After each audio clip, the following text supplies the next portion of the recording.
Hi, in tonight's webinar with Ian Kaminsky from the Melbourne Hypnosis and NLP Centre, we are going to cover off looking at resilience. So how do you stay resilient in your business? Ian's got sort of 5 steps that he works through and a whole heap of tips and tricks for you. So I hope you enjoy it, and we'll look forward to seeing you in a future webinar. Thanks.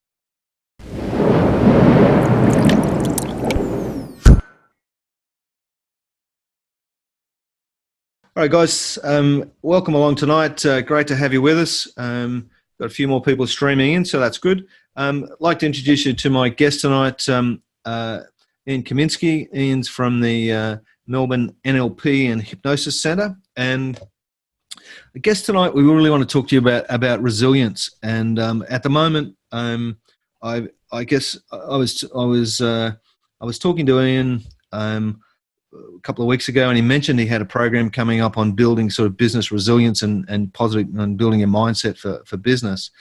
And then after what's been happening in Victoria and around the countryside with a resurgence in COVID again, I noticed a number of people that I was talking to were starting to get a bit, I guess, a bit agitated and things. And I thought it'd be really good for Ian and I to do a quick webinar. So we've put this together in less than a week. We're obviously recording it, and we'll put it up on the website. But really want to talk about resilience and how we can build resilience into your mindset and also into how you operate your business. And I'm just going to bear with me. I'm just going to share my screen here because if you look at this sort of model, and we talked about this in one of my earlier webinars where we were talking about COVID and how it might play out, and this is based on some stuff from around pandemics, and it's really around what they call a rolling pandemic. So often we're seeing this right at the moment where numbers rise, number of cases rise, we see controls tighten up, and then they relax the controls, and then all of a sudden we see numbers rise and relax. So this is the most likely scenario. And it's Paul Higgins, the futurist, sort of talked to me about this, and I think we're right in this at the moment. So I think what we can see is this sort of stuff is going to continue on for a little while, and for me that means that we're going to need to be resilient in our mindset, have our businesses to be adaptable and flexible, learn from what's happening, and move on. And so hence the session tonight with Ian. Now I'm just going to stop that share. So we'll go back here. So I guess. That's the sort of lead into it. So and I guess my first question to you, Ian, is really, before we start, why don't you tell people about yourself and exactly, what you do and what is NLP and hypnosis and how does it relate to mindset? So my name's Dr. Ian Kaminsky. I run Melbourne NLP Hypnosis Centre. I sort of work, I suppose, with 3 groups of clients, Russ, either working with individuals to help them remove negative patterns of behaviour they have, which they no longer want to continue. And that can be things like smoking, drinking, gambling, and so on. Help them improve their performance in certain areas, for example, sales, sports, or academics, or actually work with groups, particularly of business owners, to help them improve their mindset and thereby, of course, their performance, productivity, and profits. So talking about NLP, that actually stands for Neuro-Linguistic Programming.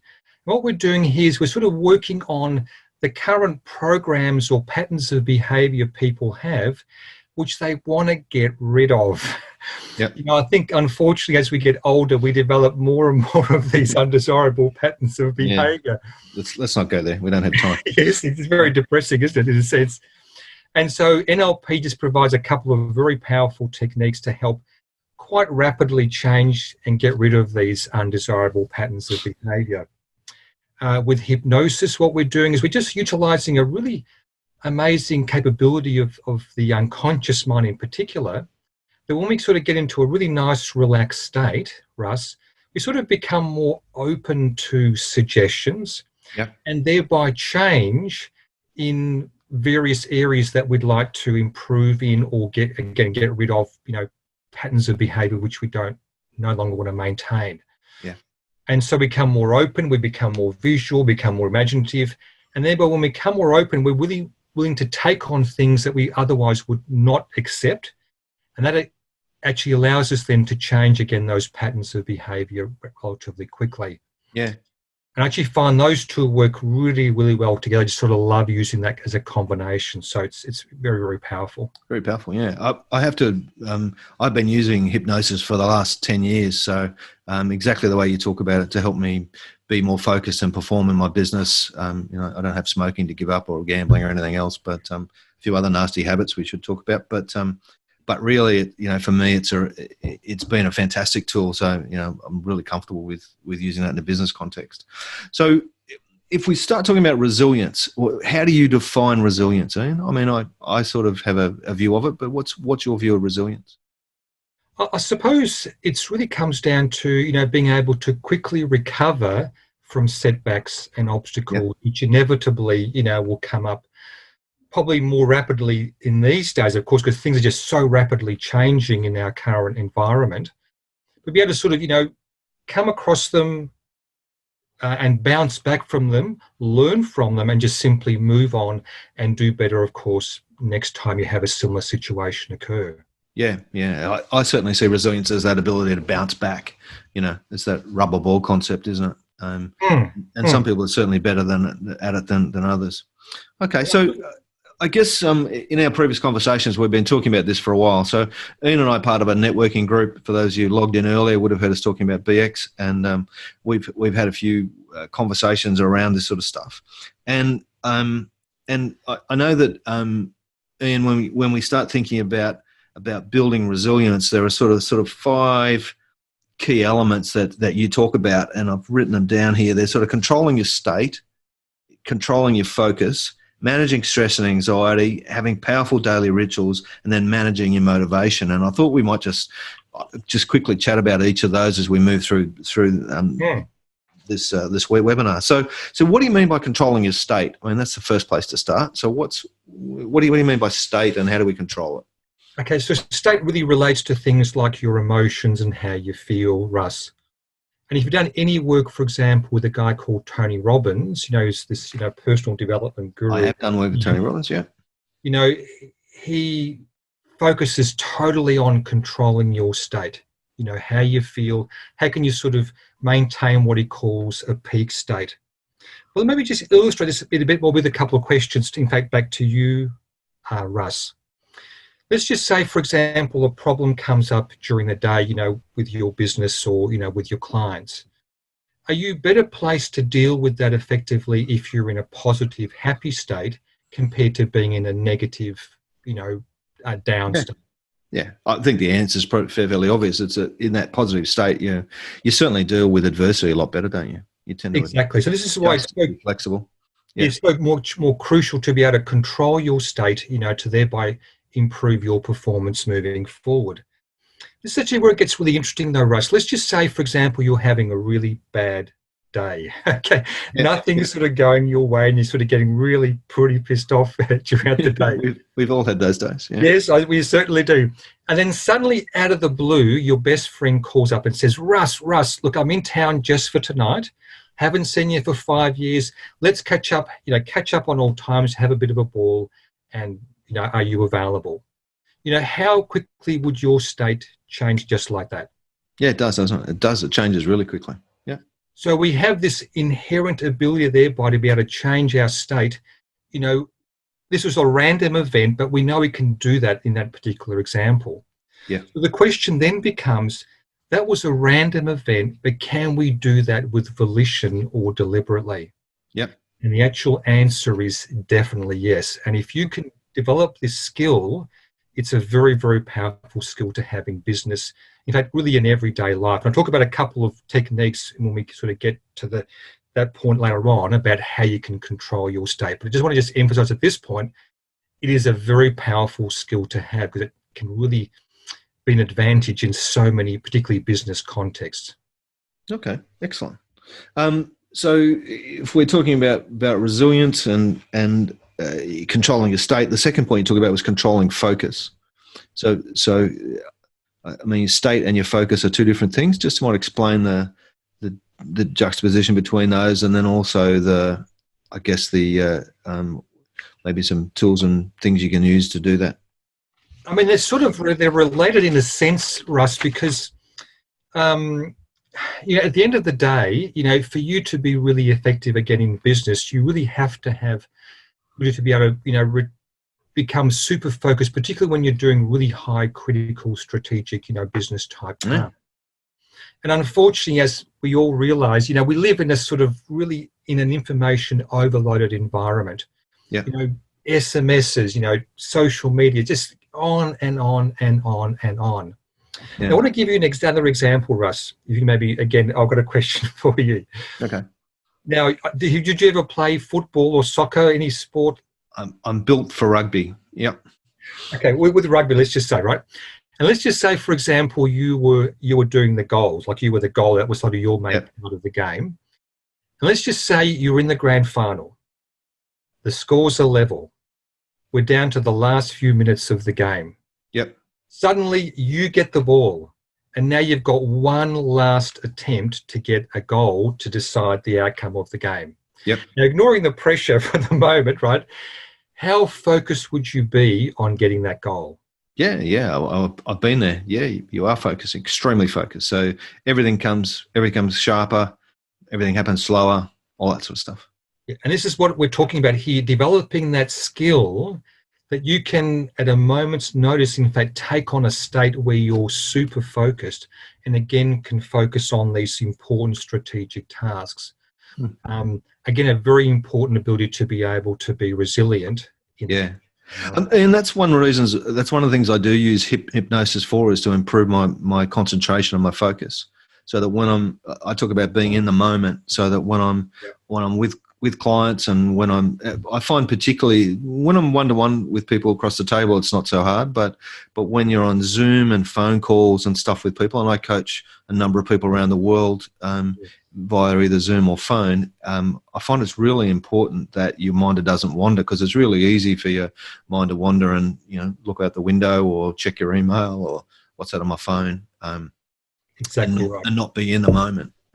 So probably I would think, just thinking about it then, in this new environment, we're doing a lot more Zoom conversations with people and stuff. And, for the Victorians, that's not going to change for a little while. Then don't rub it in, Russ. Don't rub it in. So it's probably pretty important then that we do think about our focus. So what are some of the techniques you'd think about in terms of controlling focus? So what are some of the things that you think we could do? Yeah. Well, actually, you've already mentioned some of them. For example, things like self-hypnosis and meditation are very powerful tools to help us, I suppose, build up that muscle of being able to focus on one task at a time. But it also comes down just doing practical tasks and things, Russ, like, removing the distractions. Setting up an environment when you are on your Zoom phone call, your phone's on silent, everything else is turned off, and you can just totally focus on the task at hand. Yeah. And have an environment where there's no distractions, you're not going to be interrupted by people and stuff. That's sort of what fosters that ability to be able to maintain that focus. And again, controlling your state is also another way you can actually also control your focus as well. Okay. And I don't know if we touched on it a bit, you might touch on it a bit later on, but how do we control our state, or is that something you want to talk about a bit later? Well, there's a couple of ways. I mean, we do a lot of that work, for example, in NLP, we call it anchoring. Yeah. But there's some very simple ways we can do it. Just we're all familiar with on an everyday sort of experience. For example, things like your physiology, and also things like music, for example. But let me ask you a question again, Russ. I didn't realize I was going to be the guinea pig tonight. So anyway, tell me, what is your favourite upbeat piece of music? Favourite upbeat piece of music. I don't know if it's really upbeat, but I really like Days Like This by Van Morrison. Okay, awesome. Now, if you heard that just right away, like right at this moment, how would that make you feel? Yeah, it makes me feel great. Yeah, I love it. Awesome. Yeah. And in fact, we all have examples of songs that we know and love that make us feel really happy, or make us feel invincible, or make us feel unstoppable. Yeah. So music actually is a really powerful anchor that can actually help us, or a determinator of our state, of our emotions and how we feel. So one really way is to use that as a tool, make like a bit of a playlist that you can just come upon whenever you need to invoke a certain emotion or state at the drop of a hat. Okay. Another good example actually is physiology. Now, this is where it gets really interesting, Russ. Yeah.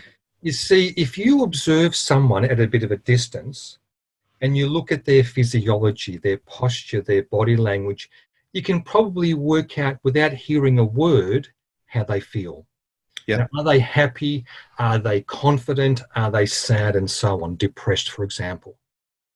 But it actually also works in reverse. How you hold yourself, your posture, your physiology, actually also determines your emotions and your state. Yeah. So for example, if you're feeling quite down, if you actually start to behave with your posture and your behavior and how you move and stuff, as someone who's really happy, positive, and confident, doing that just for a couple of minutes actually will in fact change your state and actually make you feel a lot better than you were before. Yeah. Wow. It's actually been found that people who are depressed, if you can actually get them to become physically active, go play some basketball, shoot some, goals on the basketball court, be in a more upright state with their posture and their physiology, actually dramatically improves how they feel and makes them feel a hell of a lot better as well. Yeah, interesting, isn't it? I remember I did Anthony Robbins, talking about Robbins before. I did one of his 3-day events many, many years ago now. But one of the things that really stuck in my mind, we had this exercise where we had 3 people in the group, and then one person had to imagine they were somewhere and be, in that space and look and feel like they were there. Yes. And then the other person modified the third person to be exactly in that same position, and then you had to guess what they did. In my group, we got two out of 3 right, and one girl was like sitting on a hockey field. I was sitting on a sailing boat. It was really interesting. And how would you get that from just the way you position and feel? It's really interesting. Yeah. Now, there are some more subtle ways you can do that, of course, with NLP, but that's just a couple of really obvious ones people can start using almost straight away. Okay, great stuff. Thank you. So, all right. So, your third point is really around managing stress and anxiety, and I think in this current COVID environment, I mean, I've certainly noticed that stress levels and anxiety levels are going up all around the place, and a lot of it's driven by the media and all the negative press and all the horrible stuff that they're putting out. It's causing people to race off and buy bucket loads of toilet paper, all that sort of stuff. But I just noticed it. Victoria. I just noticed it in general life that people are a lot more anxious, and it wasn't really hard to pick up on that. So what sort of things can we do to manage these elements? How can we manage sort of stress and anxiety and start to deal with it? Well, I suppose firstly, just going back one step, I think it's important to realise just the detrimental effect it has, not only on your health and well-being, but your ability to be able to perform and function at your optimum, in business, for example, on a daily basis. You just ask some really basic questions, for example, going back to you, Russ, again. Now, are you able, for example, to solve problems more quickly, be creative, more imaginative, if you're in a highly stressed state or you're more relaxed? Oh, the relaxed state for sure. Yeah. And also, can you perform better, be more productive, and so on, again, in a highly stressed state or actually in a relaxed one? Probably. I mean, I work reasonably well under pressure, so it depends what you call by stress, but yeah. Yeah, and so I suppose this is just giving us a really good, clear indication that, controlling your stress actually is paramount, again, to optimum performance. And there's a whole variety of different things we can actually do. But you've got them on a PowerPoint, actually. You want to maybe just quickly go to the PowerPoint now? Yeah, that's one. Well, let me do that. Yeah. So we can make the technology work, eh? Yeah, so I might just see if I can share my screen, because you're not sharing at the moment. No, go for it. Okay. I'll just get that going. Can you see that? Yeah, I can. Yep. Okay, so I've got actually 8 tips here for you, actually, that can help us in terms of reduce anxiety. And number one is sort of like a bit of a distraction process. You know, start doing things, anything where you're moving towards achieving something. This actually then takes your mind off the current stressful situation and thereby focuses it on other things and gives you a bit of a break, and thereby helps you then to better deal with the scenario when you get back to it sometime in the future. Okay, so what sort of things can you do? And what are some examples of that? I've just got that example here. You know, basically anything where there's an achievement at the end of it. You know, whether you're building something, this is probably a bit of a big project here, but it could be just a small scale, you know, model of a boat, or you know, you're doing some handiwork around the house, maybe doing, you know, painting of a room, for example. Or gardening or something like that? Gardening, yeah, perfect. Anything like that, where there's like an outcome you're working towards, which takes your mind off and is sort of currently stressing you out at the moment. Okay, good. Yep. Number two is do activities that you love. And there's actually a guy, have you heard of a guy, Russ, called Sean Acor? He's from the Happiness Institute. Oh, yes, I have, yes. He's done actually a really great TED talk. And he talks about the importance of being in a positive, happy state. In fact, I might just sort of diverge here. In fact, I've got a little slide from his talk. And he actually shows in his talk that the more positive and happy you are, these are all the massive benefits you'll get from doing so. Yep. And one of them, as you can see, number 4, of course, is more resilient. Yeah. Yeah. You know, in fact, in almost all areas, you know, your productivity improves, you know, you'll stay in your job longer, you'll have less burnout, turnover. In fact, even doctors, for example, they are faster and are more accurate in diagnosing medical issues. And people actually can sell much more effectively when they're in a more positive state. Yeah. Okay. Does he define happiness? Hang on, let me just go back to here. Oh, sorry. Yeah. It's basically, again, being in a positive state, you know, for the majority of your working day. Okay. You know, where you're sort of, we mentioned before, you know, if you're in a positive state, then of course you're able to deal with things much more effectively if they occur, you know, challenges and problems that occur along the way. Yeah. Exercise we talked about before, you know, in terms of, you know, if you're sort of feeling a bit down, there's actually also been found to be very powerful in helping reduce anxiety, especially if you're doing it outside. But we recommend, in fact, up to 30 minutes exercise per day actually is a really powerful way to be able to reduce your anxiety and stress levels. I was listening to a podcast just recently, and they were saying that just merely being able to look at trees and outdoor space reduces stress and anxiety, but also crime rates, or you know, a whole heap of health issues around heart attacks and a whole heap of stuff. And some amazing studies they've done where they put like a tiny little garden, like a 3 meter by 2 meter garden in the middle of a massive office block, and like housing development in America, in one of the really rough parts of America, and the crime rate dropped by over 20% in that block of flats. Yeah. Just incredible stuff, you know. So outdoors is probably more important than we think. That connection. Well. Yeah. Don't have much of that in Melbourne at the moment, but that's, you know, if you're up north, it's sort of, or in WA. I actually really love this technique called the 2 circles of control. And it basically just emphasizes that, you know, as we all know, there are a lot of things in our lives that we can't control, a lot of things that we can. So the idea is, whenever you're getting yourself really anxious because you're a bit overwhelmed with just too many things to sort of do, is just to basically draw out these 2 circles and then write in them, what are the things you cannot control in this situation? You know, well, I cannot control my boss. You know, I cannot control necessarily what my clients do. I cannot control necessarily my partner or you know, in the business and so on. Yep. What can I control? Well, I can certainly control my environment. I can certainly control my state. I can also control things like my focus, motivation levels, stress and anxiety levels, and so on. So, and then the idea is, once you've drawn these and put all these things down, then only focus your attention on the things you can control. Yeah. Rather than just wasting so much time on the things you've got no control over whatsoever.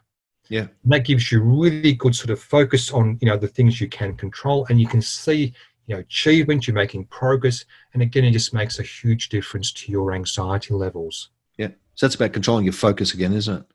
Yeah. But Yeah. on the things that you can control, as you Yeah, said. exactly. Yeah. A couple more little things here. This actually is a really interesting one as well. I've got the two little dogs there. Have you heard of a guy called Pavlov?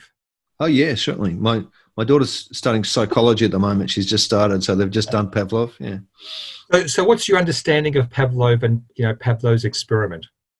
My understanding was he looked at the response from dogs when they were being fed and found that they responded to the stimulus rather than the food itself. Yeah, so they started responding well in advance of the as the person walking down the corridor was enough to start them salivating because they knew the food would probably come after. In fact, he did another experiment where actually he had a bell that he used to always ring. That's right, when he yeah. fed the dogs.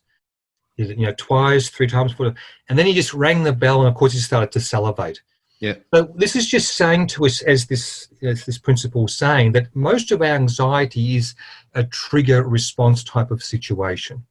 It's a learned behaviour. When the boss says this, I respond in this way. When my business partner does that, I get really angry.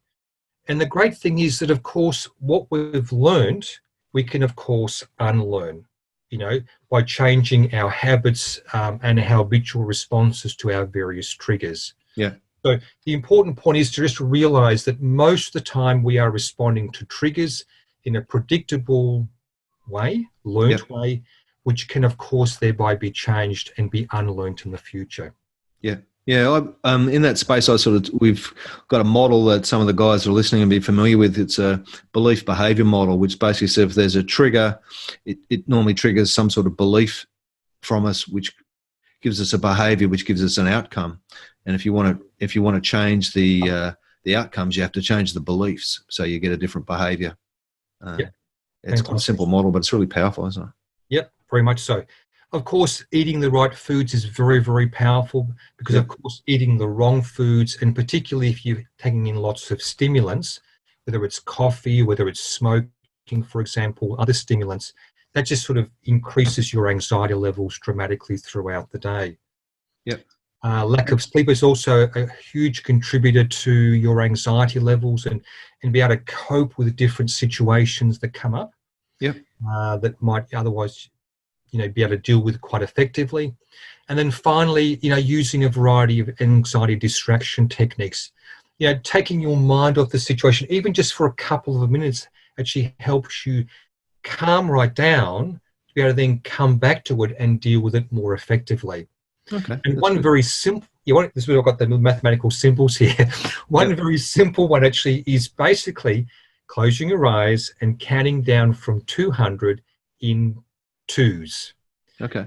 Now that you cannot do without having to focus on it pretty heavily, okay? Yeah. But it's pretty sort of simple, maybe a little bit silly in some ways, but it's taking your attention away from the stressful situation. Yeah. I've heard counting down by sevens. Okay, that's probably even more trickier, but the same idea works very, very nicely. Okay, good. Okay. All right, thanks. Maybe get back to yourself. Yeah, that's good. That's good. So, so unshare the screen. Yeah, cool. Just on that sleeping and eating, there's a great book called Eat, Move, Sleep by Tom Ruth. I don't know if you've read it, but it's fantastic. Okay. And he has a particular condition where he grows lots of tumours, and so cancerous tumours, and so what he's worked out is the things that reduce all that, and it's about eating well, sleeping well, and moving. And really interesting book if you're interested in that sort of stuff. Fantastic. I'll check it out. Thank you. All right. Thank you. So I guess the next point, and it probably flows on nicely from what you just talked about then, is about daily rituals, some powerful daily rituals. So what are some of the great rituals? You probably covered some of them already, but how do we pull them into a nice little package for people who are listening to take home with them? Eh?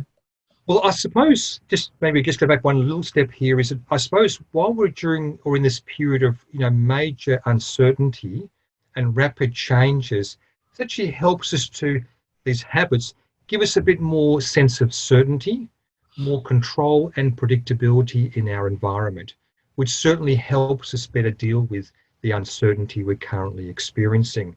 I was Nice. listening to a really interesting podcast just last night. Have you heard of a lady called Jane Anderson? No, I haven't. No. No, she interviewed a guy called Michael, and his surname is a bit tricky. Okay, I'm going to do my best. It was Lysenth Black, I think. Okay. I think that's right. And he's actually a resilience expert. And he was talking about, one of the things we can, do to really help us become more resilient is to help, develop these habits and rituals that give us that certainty, predictability, and thereby reduce that uncertainty we're currently experiencing. So there's a couple of things we can do.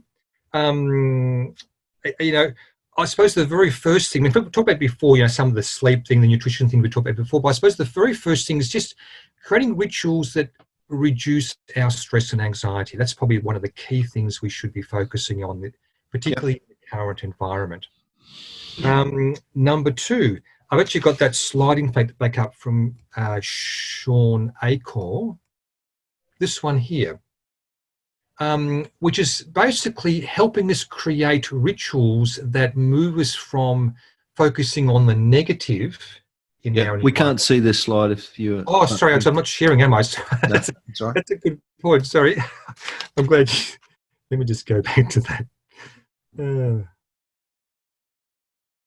Okay, this one here.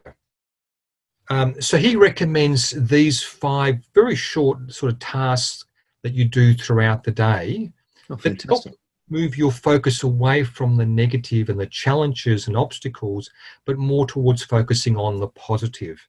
Having, for example, the attitude of gratitude. What, for example, happened to you today that you were really grateful for? Yep. Did you, for example, do any random acts of kindness? What were the positive things that happened throughout the day? Did you do any exercise or meditation, for example, as well as also very powerful?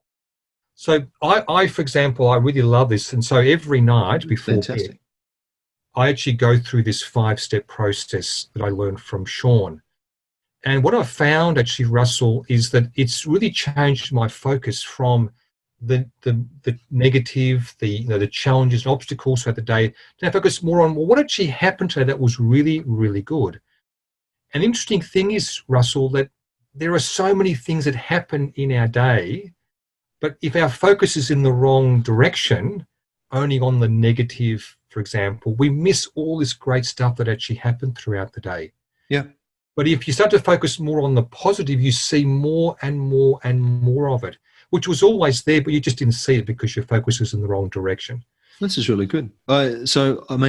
I actually meditate every morning, so I actually spend about 10 minutes meditating. I don't think I'm particularly good at it, but it seems to work for me. And the other thing I don't do it every day, but I actually do some journaling, particularly when my mind is racing and I've got lots of stuff on. So in my meditation, I try and think of my day ahead and plan out the ideal outcome from it. And so I thought about our webinar tonight and all this sort of stuff, and the 5 or 6 meetings I've had today. But in the journaling, when I've got stuff that's racing, I'll just start writing stuff. And sometimes it's 1 word, sometimes it's 4 or 5 words, sometimes it's paragraphs or pages, sometimes it's a sketch of something. I'm a terrible artist, but it's not about that. It's about getting it out of my head. And I find it really quite cathartic. So I'll actually pick up on these 5 tips because I think they'll be quite useful. And I want to mention 2 more important sayings that I really like when it comes to habits. The one was, in fact, from Aristotle. And he actually said, "We are what we repeatedly do. Excellence, then, is not an act, but in fact a habit." Yeah. I really love that one. Another one here is what's called the 4 important steps to success. Watch your thoughts because they control your words. Watch your words because they control your actions. Yeah. Watch your actions because they control your habits, and watch your habits because they control your destiny. So we can see here, again, very powerfully, the importance of your thoughts initially, but also, of course, of the habits that you create, that you then sort of, methodically use throughout the day. Yeah, it's interesting. I've heard the thoughts, words, actions, but not taking it through to destiny, habits and destiny. I like that. Okay. One of the really important ones, just mentioned, I was listening to a really interesting interview recently with a lady called Sarah Blakely. Have you heard of her Yeah, I before? have actually. Yes. Yeah, she's the billionaire who owns Spanx. Yep. It's actually interviewed, in fact, by Tony Robbins. He was interviewing her as part of one of his business mastery programs. And what I really, there was so many gold nuggets in that, but the one that I really loved was, in fact, a lesson her dad used to tell her, particularly when she was quite young.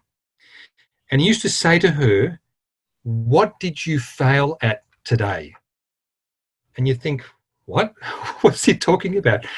And what he was reinforcing with her at a very young age was failure was not succeeding. It was just not trying in the first place. Yeah, I thought right. that was really powerful. What did you try and you didn't achieve? It just gets you to keep trying different things out without worrying about necessarily the result. I thought that was really, really powerful. So just wanted to share that as well. Okay, There's great. something you could do at the end of the day as well. Okay, excellent, excellent. So, your last point then was around being motivated. Does that sort of pull this all together? And so how do we stay motivated? Because motivation's one of those things I find. Some people are naturally motivated, quite self-driven, and other people need a kickstart every now and then. So, how do we stay motivated, Ian? Well, this is a really, really good point. And again, it's crucial to the success actually in your business and your business performance. And I think there's a couple of things here. The first one is becoming really aware of what motivates you. For example, are you motivated more by getting away from pain or avoiding pain, or more achieving pleasure or a particular reward, for example? Because it actually helps you, to understand how you might then set up your day and your routines and your schedules to help motivate you to achieve things, especially when you're not particularly keen on doing things. Yep. So, for example, if you have a task that you don't necessarily like, and you're a person who is motivated by reward, you say, okay, what I'll do, if I finish the task, I'll then have this reward, right? Yep. And that will motivate you to get that particular task done. Yep. But if you're one who actually likes to avoid pain, that's not going to work for you, because you need a stick behind you to sort of help you motivate. So knowing this actually is it true that most people move away from pain before they move towards pleasure? Is that from something Robbins did as well, I think? Yeah, actually, Tony actually says that actually is the stronger motivator, avoiding pain rather than going towards pleasure. But actually, what I've also realized, though, Russ, is that if you're an avoid pain person, you can be less consistent in your performance compared to if you're more a rewards person. And I know, just explain that again for me. So if you're a person who's driven by avoiding pain, then your results can sometimes be more inconsistent than to someone actually who's more driven by a reward. Okay. Now, I'll give you a good example of this. I'm actually part of an accountability group, and we actually meet every fortnight at the moment. And what motivates me is more a pain thing, okay? And so what I find is that we actually meet on a Tuesday. So the weekend beforehand, I'm saying, shit, what have I not done? I've got to get all this stuff done for this meeting, because I don't want to have the embarrassment of going there and saying, I've done absolutely nothing. So for me, I'm avoiding pain. But what I've found, though, is that once the meeting's done and dusted, I will say, well, out of the way now, just leave it now for another 2 weeks before the next meeting. So, I don't have that motivation then to avoid the pain, because I don't have the next meeting until another 2 weeks to go, sort of thing. Yep.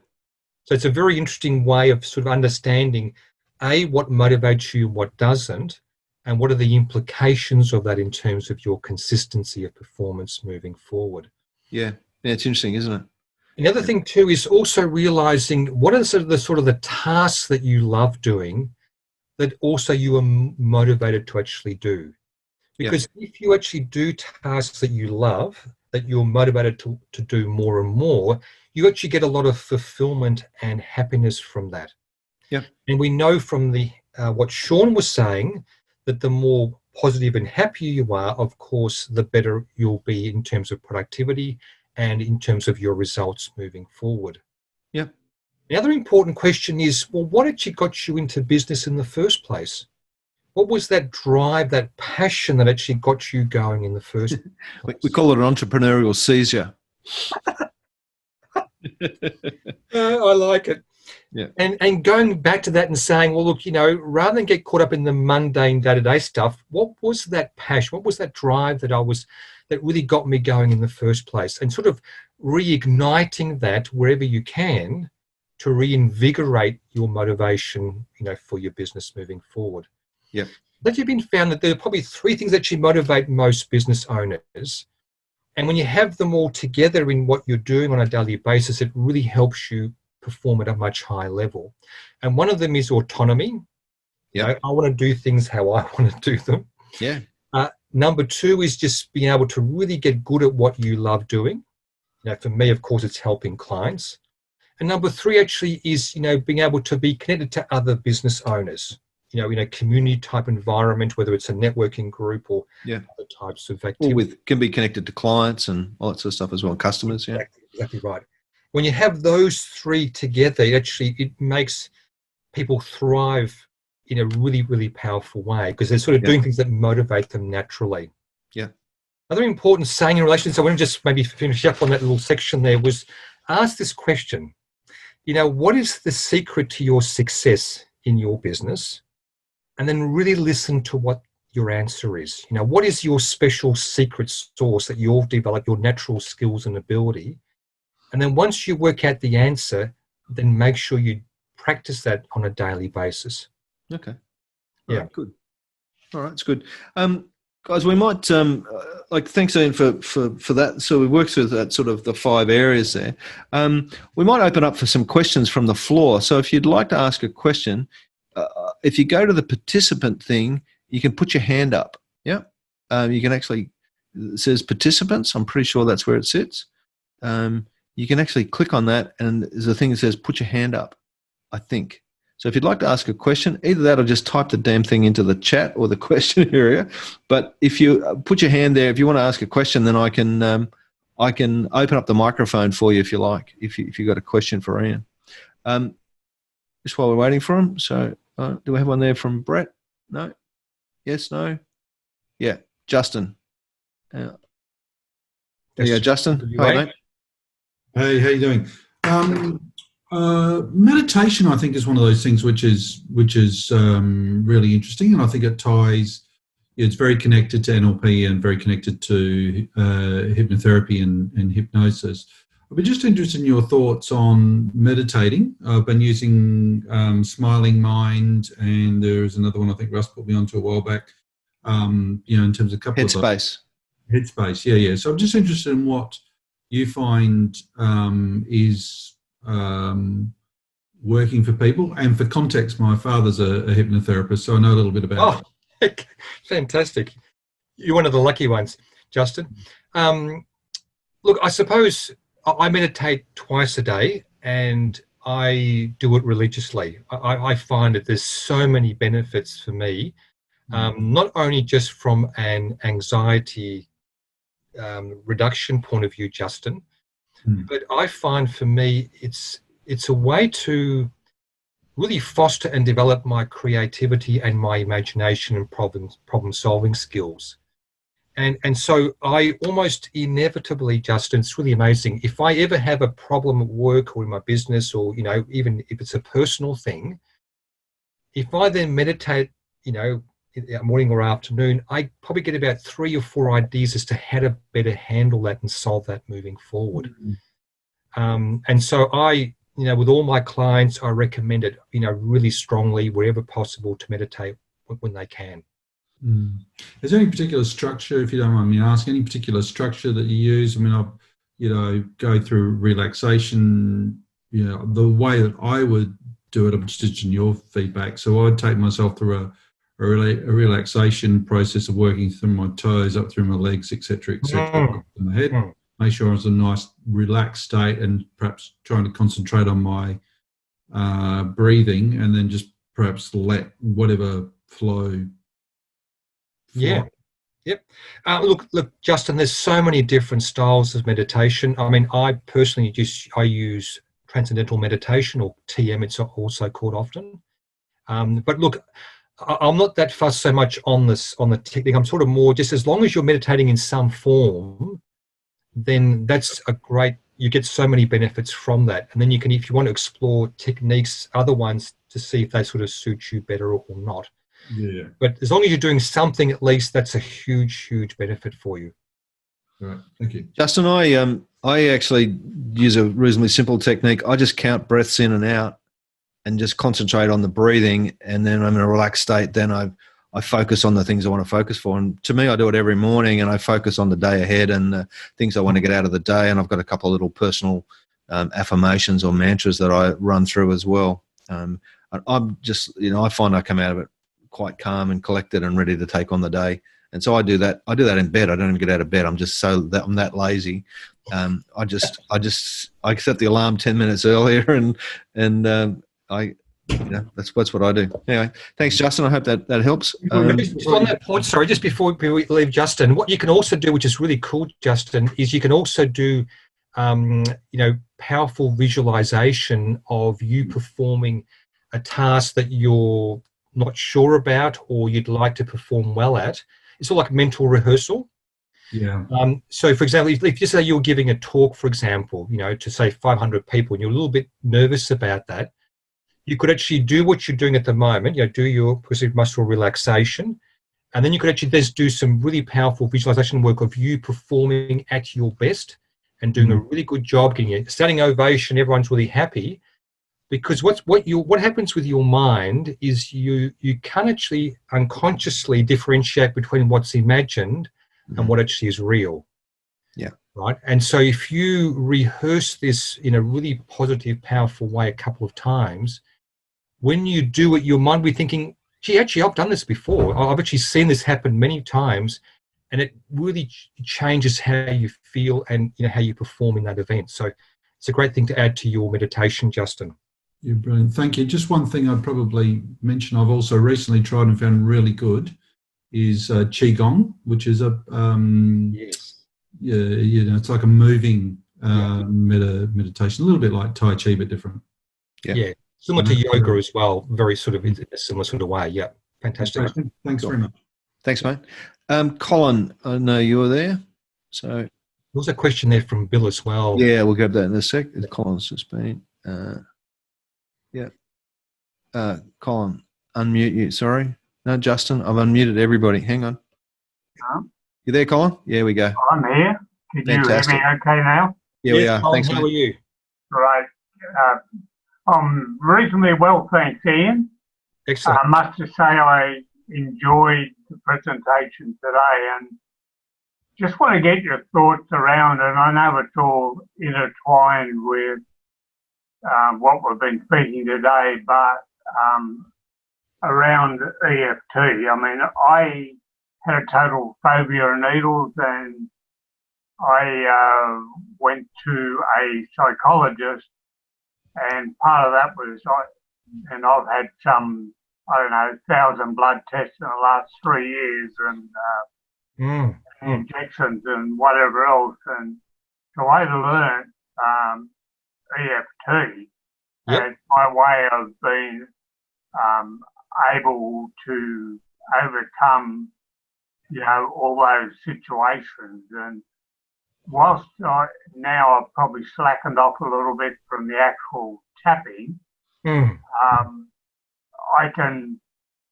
my mind's clear enough now to mentally think about the situation that I'm faced with moving forward, Yes.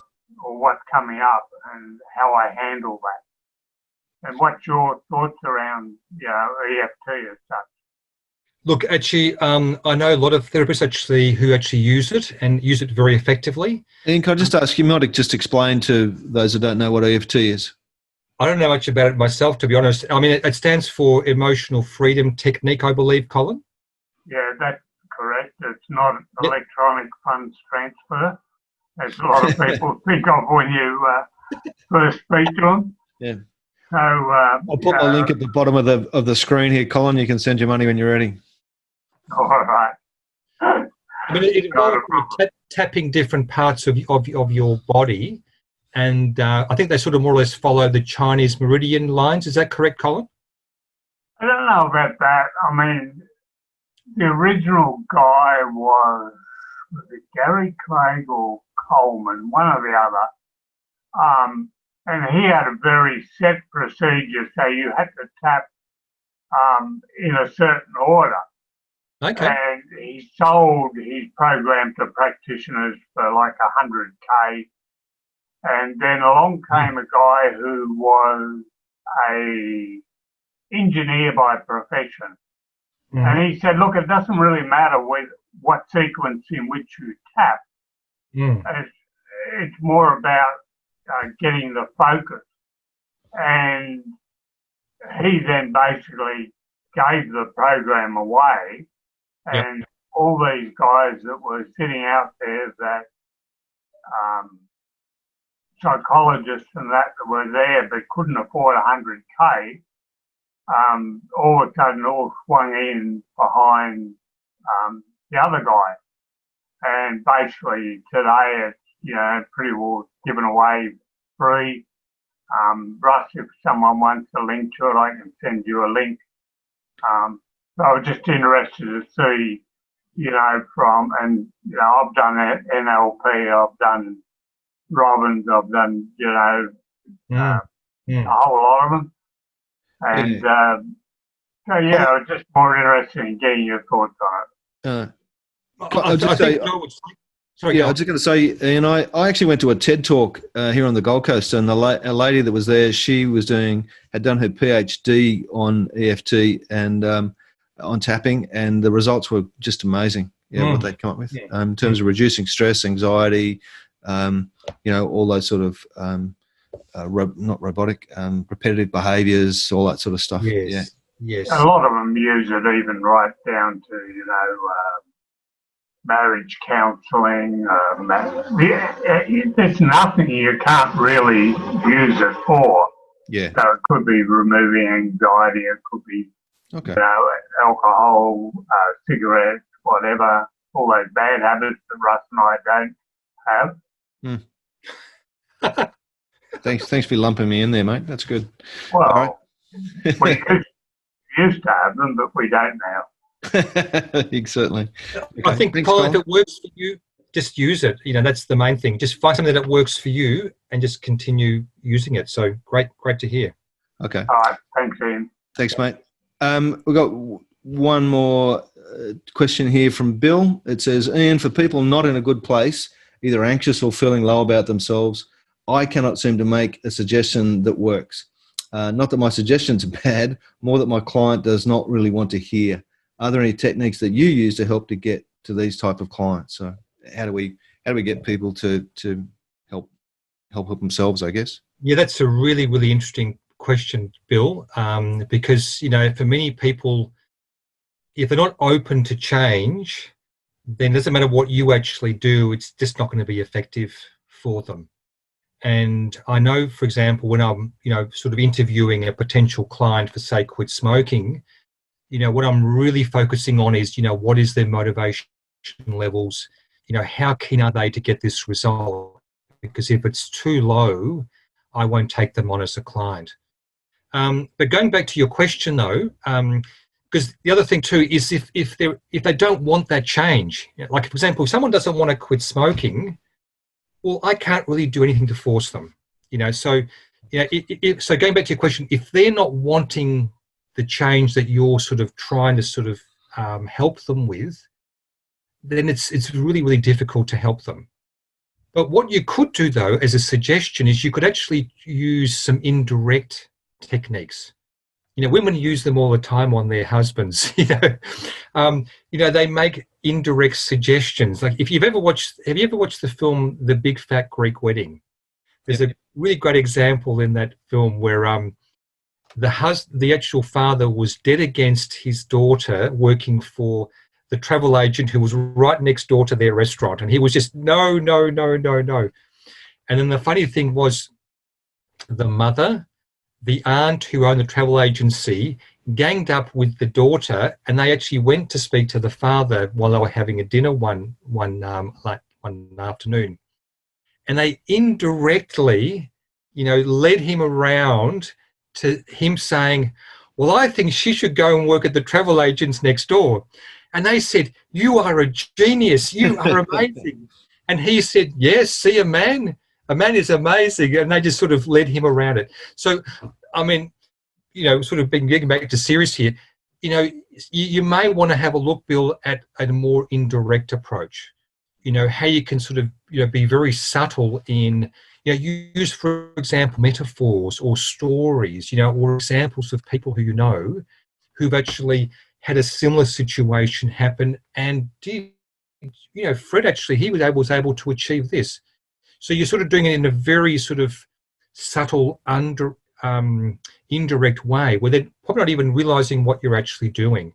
But it actually helps to sort of slowly change their thinking in line with what you feel you can, they could actually benefit from doing so. Okay. Yeah. Thanks, Bill. Thanks for that.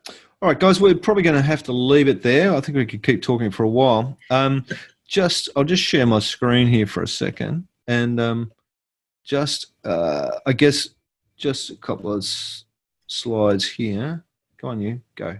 So there were the sort of the 5 points that Ian talked about, about resilience in business: controlling your state, controlling your focus, managing stress and anxiety, having powerful daily rituals, and managing your motivation.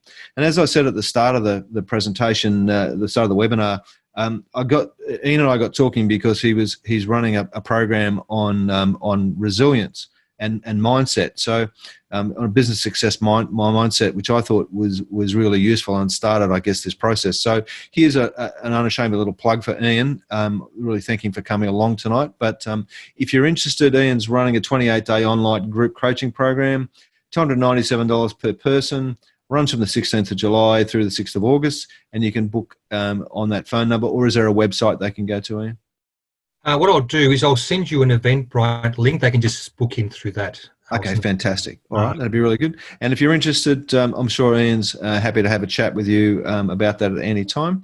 Yes, sure. And so that's all good. So where are we here? So our next webinar, so thanks very much for coming along tonight, but our next webinar is on the 4th of August, and it's about how to get better leverage in your business with a post-COVID-19 environment. And I'll have another interview style thing with a colleague there that we're going to talk through some of these issues. So look forward to having you along. So thanks very much for joining us tonight. Thank you very much for Ian for coming along and giving up your time tonight, Ian. I thought it was a very timely topic for us to talk about with all the stuff that's carrying on, and I really appreciate your help in pulling together tonight. So thanks very much. It's been an absolute pleasure to be here with you, Russell, and your listeners. Thank you. All right, guys. We'll leave it there, and we'll look forward to seeing you again soon. So, and I'm sure Ian's happy to stay online if everybody's got any other questions or things they would like to run by him. We'll just hang around for a few minutes, but apart from that, we'll catch you later. Have a great one.